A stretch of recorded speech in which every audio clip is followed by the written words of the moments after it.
Sports fans do it all. They cheer, they argue, and even sing fight songs. In Horseheads, there's a fan who's had a much different fight for his life.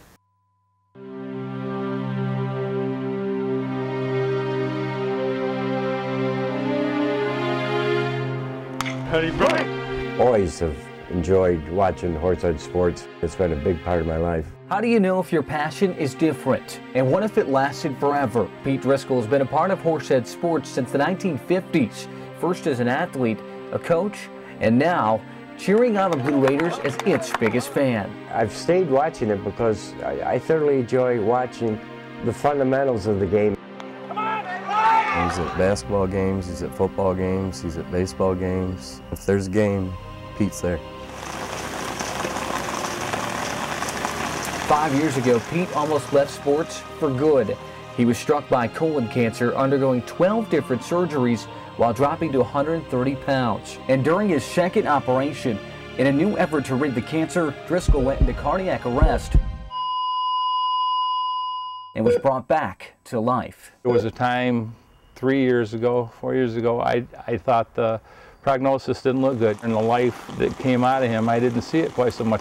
I just laid around, didn't do a lot. One day my son Greg said to me, "You know, Dad, you haven't laughed in 6 months." And that really hit home, and I got thinking about it. I'm going to take the positive way. Through the pain and even a threatened leg amputation, Driscoll's fought his way back, not only for himself, but for Horsehead sports. He's not as mobile as he was, but he still, has that drive to just go watch these kids. He's beaten this. He's made a miraculous comeback. He's at the games, he's out there, he's doing the things he loves to do. All right, put it in blue. All right. He's Horsehead's #1 fan. With the help of the sports he's given his life to, Driscoll's beating cancer, giving him his own life back. Something we all can cheer for with Pete. I enjoy just being around people, and I guess that would be it. Pete was a pretty good guy. All right, Pete, thank you so much. You're not a good guy, you're a great one. And one more thing, aside from the fact that Pete was the coach of the 1991 Horseheads Little League Sectional Champs, Driscoll's favorite sports moment is when his son Greg won the Kiwanis Baseball Player of the Year in the 1990s. Odessa-Montour hoping to win again on the football field. Gone is standout Kyle Bailey on the offensive side of the ball, but head coach Bob Lee's boys will be ready for Game 1 at home tomorrow night versus a very tough Groton Indian team. The Indians, of course, of Odessa only mustered up 2 wins and lost 7 games in 2011, and they know that can't be the case in 2012.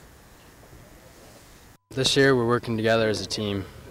Really good, working together, no one's singling each other out. We're all trying to work together. We want to go out and get some wins this year. We're going to be better prepared. We won't be making as many mistakes as we did last year. Our overall size is probably as big as anybody in our division, so I'm looking forward to the season.